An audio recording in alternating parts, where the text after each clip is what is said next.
આપણા એક વિડીયોના એન્ડની અંદર મેં મારો નંબર નાખ્યો હતો કે તમારા કોઈના લાઈફની અંદર કોઈ પ્રોબ્લેમ હોય, કોઈ પ્રશ્ન હોય કે જેનું તમને સમાધાન ના મળતું હોય અને અંદરો અંદર તમે લોકો દુઃખી થઈ રહ્યા હોય, મૂંઝાઈ રહ્યા હોય અને કોઈને તમારા મનની વાત કોઈને કરી નાખતા હોય તો મને પર્સનલી મેસેજ કરજો, ફોન કરજો. મારા પર ઘણા બધા લોકોના ફોન આવ્યા.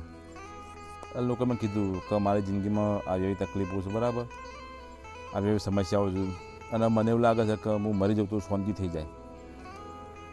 અત્યારે એક વસ્તુ જોવા જઈએ ને તો જનરલી આપણે સવારે 9 વાગે ઘેરથી આપણે કોમી જઈએ, આપણે ઓફિસે જઈએ અને તમે લોકો બજારમાં નીકળો ને એટલે એક વસ્તુ તમે લોકો નોટિસ કરજો.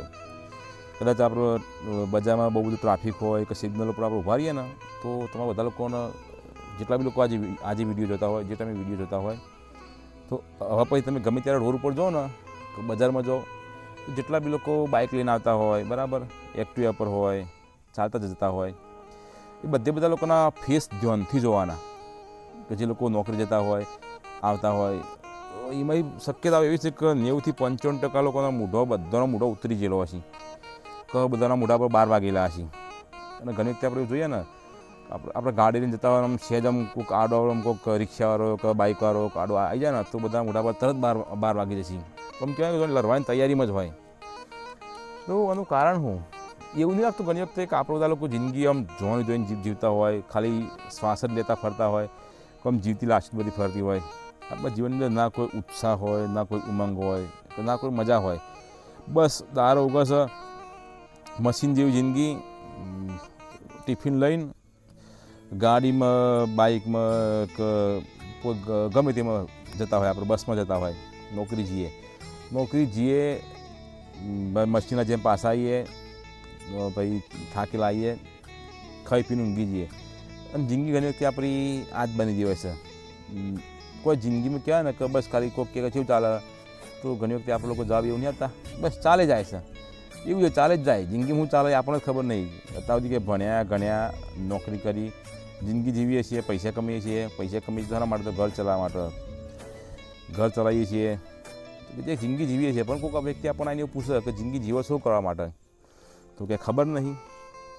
તો એ વસ્તુ વિચાર જેવી છે કે ઘણા બધા લોકો એવા મેં જોયા કે જેમના ઘેર બહુ આલિશાન ઘર હોય, ગાડી હોય, ઘરમાં એસી હોય, બરાબર, એક વસ્તુ જુઓ તો 10 વસ્તુ તમને લાઈન મૂકી દો. એમ છતાં પણ લોકો જિંદગીમાં ફરિયાદ કરતા હોય છે, રોતા હોય છે.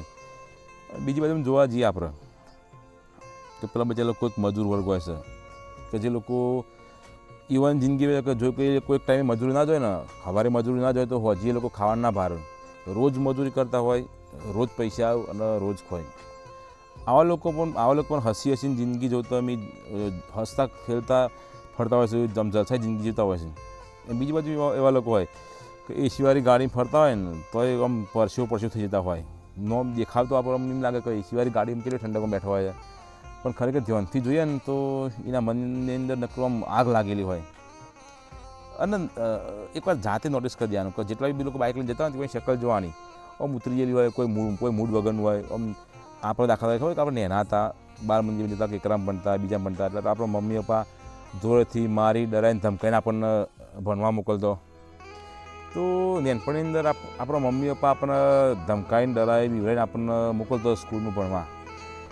અત્યારે કહેવાય કે જવાબદારીઓ, કુટુંબની જવાબદારીઓ આપણને ડરાવશે, ધમકાવશે, બીવડાવશે કે નોકરી નહીં જાઓ, કામ ધંધા નહીં જાઓ તો તમે ભૂખ્યા મરશો, તમારા છોકરાને કોણ સંભાળશે. એ ડર કહીએ કે જવાબદારી કહીએ, એ જવાબદારી આપણને દોરાય કરે છે.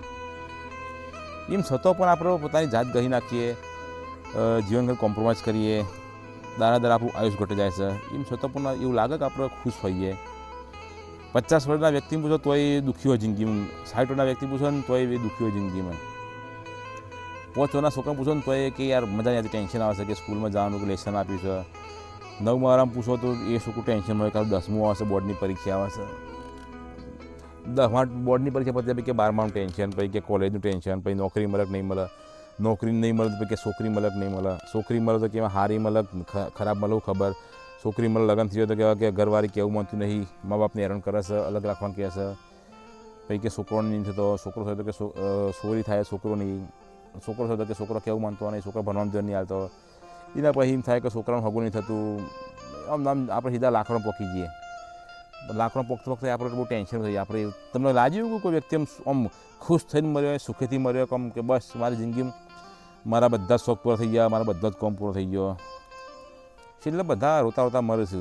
તો આખી જિંદગીનો મતલબ માણસ આવ્યો તાનાય રોતો રોતો આવે છે, જાય તાનાય રોતો રોતો જાય છે, અને વચ્ચેનો જે ટાઈમ એને જીવવાનો મળે છે, જે ટાઈમ નહીં રોવાનો એ ટાઈમે આપણે તો રોતા રહીએ છીએ. તો સારું આપણને તો ખ્યાલ જ કે જિંદગી જીવે છે એના માટે. ખાવા બી બે ચાર રોટલી ખાવી હોય છે ને થોડું રોટલી શાક ખાવાનું હોય છે, બરાબર. રોટી કપડાં और મકાન માણસની જરૂરિયાત કેટલી હોય. એમ છતાં એવું લાગે સારું આપણે વિકાસ ખરેખર અત્યારે વિજ્ઞાનને કરે છે. આપણે તો લોકો ચો વિકાસ કરે છે. પહેલાં તો કદાચ જમાનામાં આપણે માનીએ પહેલાં તો બચારા લોકોને ગરમી લાગતી તો ગરમી સહન કરી પડી ઘણી વખતે, બરાબર. તો છપ્પનની દુકાળ પડે તો એ વખતે તો વિજ્ઞાન એટલું ટેકનોલોજીનો એટલો બધો વિકાસ નહોતો કે એ વખતે બી આપણે જોવા જઈએ તો જમીનમાં પાણી તો હતું જ ને. એ વખતે લાઇટ હોય, ઇલેક્ટ્રિસિટી હોય, વીજળી હોય તો એ લોકો જમીનમાંથી પાણી કાઢીને બોર બનાવીને દાખલા તરીકે હાલ આપણા બોર પર બેઠા છે, બરાબર. આ ટ્યુબવેલ જ સારી. એ વખતે ટેકનોલોજી હોય તો આવો બોર બને એ વખતે લોકો પાણી કાઢીને પાણી પીવત. તો લોકો બચારા વગર પાણી મરી ગયા, ખાધા પીધા મરી ગયા. અત્યારે જોવા જઈએ તો વિજ્ઞાનને કેટલો બધો વિકાસ કર્યો છે કે દુષ્કાળ પડે એવી તો શક્યતાઓ નહીં વધશે. અત્યારે તો ટેકનોલોજી એવો વિકાસ કર્યો છે કે દરિયાના ખારા પાણીને લોકો મીઠું કરીને પીવું છે. એમ છતાં પણ દર વિજ્ઞાને વિકાસ કર્યો ને આપણે વિકાસ ધીમે ધીમે ઘટતો ગયો. આપણો જે નૈતિક મૂલ્યો હતો, જે ઋષિમુનિઓની પરંપરાથી આપણું પ્રાચીન જ્ઞાન હતું, ગુરુકુળ પરંપરાથી આપણે લોકોને ભણાવવામાં આવતા, એ બધું લુપ્ત થતું ગયું. અને વિજ્ઞાને વિકાસ કર્યો. આપણે બધા લોકો બહુ જ ભણ્યા, પણ છેલ્લે ભણ્યા તો ખરા પણ ગણ્યા નહીં. અને એમાં એક વધારે વિકાસ કર્યો, એક વધારે ભણવાની આડઅસર આવી, વૃદ્ધાશ્રમ ઊભા થઈ ગયા, અનાથાશ્રમ ઊભા થઈ ગયા. આ વૃદ્ધાશ્રમ તમે જોવા જાઓ તો આ ભણ્યા ગણા લોકોની જે એક સાઈડ ઇફેક્ટ હોય ને, આડઅસર છે ને. સારું, અનાથાશ્રમની અંદર અમીરનું છોકરું જોવા ના મળે અને વૃદ્ધાશ્રમની અંદર અમીર લોકોના જ મા બાપ જોવા મળે. અનાથાશ્રમની અંદર અમીરનું છોકરું ના હોય અને વૃદ્ધાશ્રમની અંદર ગરીબના મા બાપ ના હોય.